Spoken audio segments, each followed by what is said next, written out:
संबंध वही होगा जहां शिव ने लिखा होगा। शिव ने जान वो जहां लिख कर रखा होगा वहां होना है। पार्वती जी की माता मीनावती ने कहा था मैं अपनी बेटी को ऐसे घर में नहीं दूंगी जो भस्मी रामाय जटा जूट पहने नग्न वेशधारी हो, ऐसे को बेटी कौन देगा। पर स्वयं ब्रह्मा आकर कहते हैं जो भाग्य में लिखा है उसे कोई टाल नहीं सकता। एक सेठ जी से सेठानी ने बोला देखो स्वामी तुम जगत में इतना दान करते हो, पुण्य करते हो, सत्कर्म करते हो, अपनी बेटी इतनी दुखी रहती है, उस बेटी को थोड़ा क्यों नहीं दे देते। सेठ जी बोले उसके भाग्य में नहीं है। तो तुम क्या भाग्य विधाता हो। सेठ जी बोले मैं भाग्य विधाता नहीं हूं पर उसके भाग्य में नहीं है। तो तुम्हें कैसे मालूम कि भाग्य में नहीं है। सेठानी चिल्लाकर जब बोली तो सेठ जी ने कहा अगर उसके भाग्य में होता तो मैंने कितना अच्छा घर छाट कर दिया था, इतना अच्छा वर दिया था, कितनी धन दौलत संपदा दी थी, कितना परिवार देखकर पैसा देखकर घर में बेटी को ब्याया था। उसके बाद उसकी किस्मत ऐसी है कि आज दो दो रोटी के लिए तरस रही है, तो ये उसका भाग्य है। सेठानी बोली तो तुम दुनिया को इतना दान देते तो बेटी को क्यों नहीं दे देते। नहीं दूंगा तो नहीं दूंगा। सेठानी बोली तुम नहीं दोगे तो क्या हुआ, क्या मैं नहीं दे सकती। तू दे दे, जा दे दे। और सेठानी ने आज जमाई को खाना खाने बुला लिया और जमाई को भोजन करने बुलाया तो बेसन के लड्डू बनाए और लड्डू बनाए तो सेठानी ने लड्डू के अंदर सोने की असरफियां भर दी, सिक्के भर दिए और लड्डू का डब्बा जमाई से कहा मेरी बेटी को दे देना, पकवान है। जमाई लड्डू लेकर जा रहे थे, रास्ते में विचार करा बच्चों के स्कूल की फीस भरना है, पैसे नहीं है, लड्डू खाएंगे बाद में भ्रष्टा में जाएंगे, उससे अच्छा ही लड्डू हलवाई के यहाँ भेज दूँ, थोड़ा सा पैसा आ जाएगा तो बच्चों की फीस भरा जाएगी। उसने हलवाई के यहाँ डब्बा भेज दिया 500 रुपये में। 500 रुपये लेकर चले गए। सेठ जी बाहर गांव गए थे और आज सेठ जी बाहर गांव से लौट कर आ रहे थे। उनको याद था कि आज मेरी पत्नी की जन्मदिन है और पत्नी का जन्मदिन, उसको बेसन के लड्डू बहुत अच्छे लगते हैं। सेठ जी तुरंत हलवाई की दुकान पर गए, भैया कोई ताजा लड्डू है क्या। हाँ सेठ जी अभी ला के देता हूँ। और 700 रुपये में लड्डू का डब्बा सेठ जी को दे दिया। सेठ जी वो डब्बा ले जाकर अपनी पत्नी को दिए। पत्नी ने जैसे ही डब्बा खोला उसमें से जो लड्डू खाया तो सोने की असरफियाँ निकली। सेठानी ने माथा ठोका।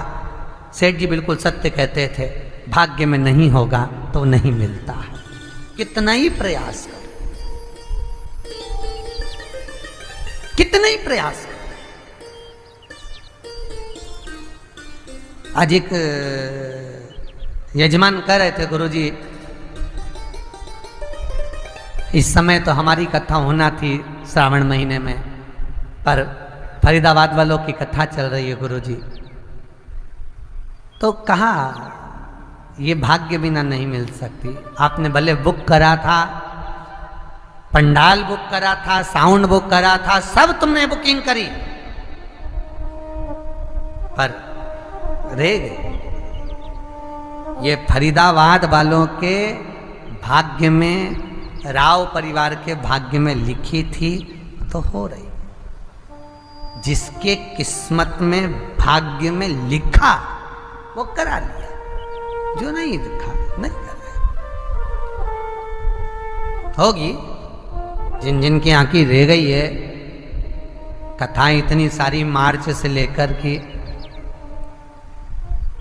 जो अभी तक का क्रम है और आगे का भी कुछ नहीं कह सकते। जो कथाएं कैंसिल होती गई हैं वो आगे होगी जब बाबा विश्वनाथ कृपा करेगा, शंभु कृपा करेगा तब होगी। तो जन्म मरण परण तीन शंकर के हाथ में है। जन्म देने वाला भी भोलेनाथ है, जन्म वो देता है। मरण देने वाला, मृत्यु देने वाला भी वही है। वो कहेगा तब मृत्यु होगी। अकाल मृत्यु वो मरे जो काम करे चंडाल का, काल उसका क्या बिगाड़े जो भक्त हो महाकाल।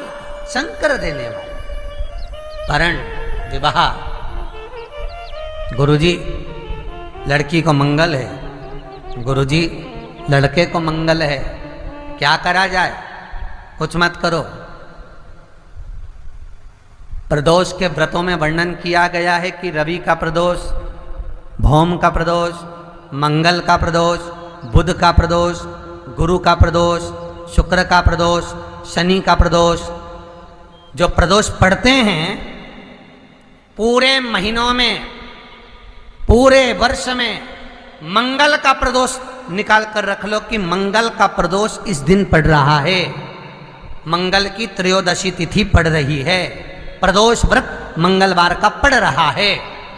और जिन लड़का लड़की को मंगल होते हैं, जिन कन्या और वर को मंगल होते हैं, केवल शंकर भगवान के मंदिर में जाकर चौमुखी दिया, 4 बत्ती का दिया आटे का, उसमें घी डालकर लड़की शंकर भगवान के मंदिर में मात्र 7 बार शंकर पे से उतार कर, 3 बार स्वतः उतार कर शिव के मंदिर में रख देती है।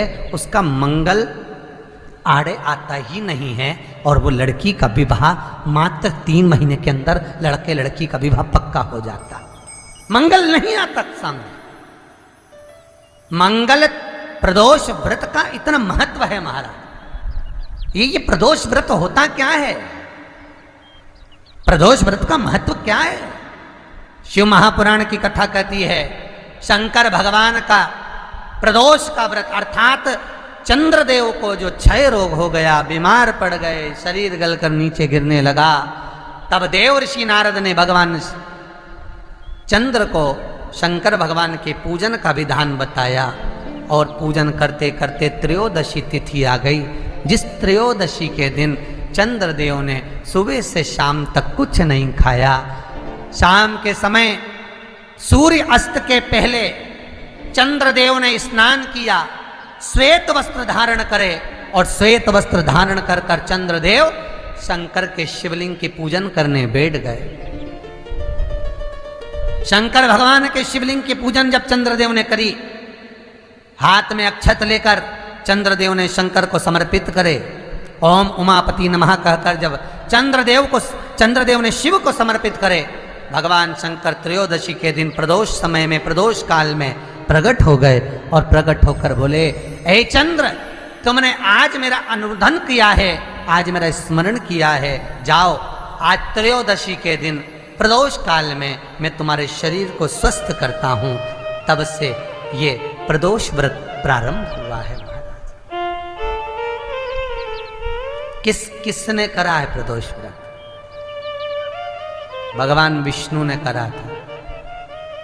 जब घोड़े का मुंह लगा, हयग्रीव अवतार, लक्ष्मी जी हंस दी थी तो घोड़े का मुंह भगवान विष्णु का लगा, तब भगवान विष्णु ने प्रदोष व्रत करा था। भगवान विष्णु प्रदोष व्रत 11, 26 एक प्रदोष का महत्व, एक एक प्रदोष शंकर भगवान का मिलन बिंदु है प्रदोष। अभी अपन आगे सुनेंगे शनि प्रदोष की भी महत्वता। तो क्यों ना करें मंगल वाले? ये कहीं हमारे को मंगल है परेशान कर रहा है, मंगल है विवाह नहीं हो रहा, मंगलिक है विवाह नहीं हो रहा। अरे करो ना, शिव महापुराण खोलकर तो देखो, लिंग पुराण खोलकर तो देखो, नर्मदा पुराण खोलकर देखो, एक एक चीज का अनुमोदन हैगा। स्वयं श्री सुखदेव जी महाराज राजा परीक्षित को, कितने राजा परीक्षित को मालूम पड़ा जब कहा शमीक बाबा ने कि तुम्हारे को तक्षक नाग के डसने का श्राप लगा है, 7 दिन बाद तुम मर जाओगे। राजा परीक्षित के सामने ना जाने कितने लोग आए। एक कहता मैं ये कर दूंगा तुम बच जाओगे, एक कहता मैं यज्ञ कराऊंगा, एक कहता मैं अनुष्ठान कराऊंगा, एक कहता मैं ये करूंगा, एक कहता मैं ये करवाऊंगा। राजन तुझे ऐसा कर दूंगा, राजन तुझे वैसा कर दूंगा, क्योंकि राजा के पास पैसा था, बचने के लिए क्या नहीं करता। और आखिरी में घूमता घूमते राजा परीक्षित सुखदेव जी की शरण में गंगा जी के घाट पर पहुंच गए। सुखदेव जी ने कहा मैं ये नहीं कहता कि बचा लूंगा, मैं ये नहीं कहता कि तेरे प्राण बच जाएंगे, मैं ये नहीं कहता कि तुझे बैकुंठ मिल जाएगा, मैं ये नहीं कहता कि तू जीवित रह जाएगा, मैं ये नहीं कहता कि सर्प का जहर उतर जाएगा।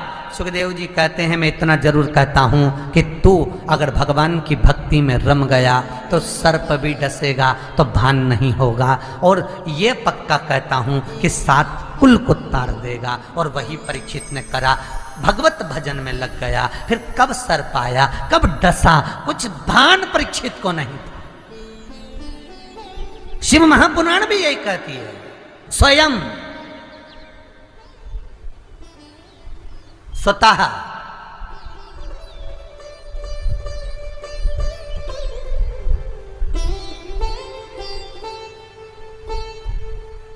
अपना स्वयं का करिए, भजन करो, मंगल है, राहु है, केतु है, दशा बेकार चल रही है, लक्ष्मी नहीं आ रही, कष्ट बहुत है, फैक्ट्रियां नहीं चल रही, कहीं मत जाओ, मेरे शिव की शरण में जाकर एक बार शिव महापुराण को पूरी सुनो, और उसमें जो जो उपाय बताए गए हैं, हम ये नहीं कहते कि हम कुछ कर देंगे, हम ये नहीं कहते कि हमारे पास कोई विद्या है। मेरा निवेदन आप सबसे है, आप सबसे भी मैं निवेदन करना चाहूंगा। कई माताएं फोन कर कर बोलती हैं हमारे को कष्ट है, हमें गुरुजी से बात करना है, हमको ये पूछना है। हम नहीं, आपसे निवेदन है, कुछ पूछने के लिए आप कभी भी कॉल ना करिए, फोन ना करिए, कुछ पूछने के लिए आप मैसेज ना करिए, हम नहीं बता पाएंगे। क्यों? क्योंकि शिव महापुराण में जो लिखा है हम केवल वो बता सकते हैं और केवल पुराण में बता पाएंगे।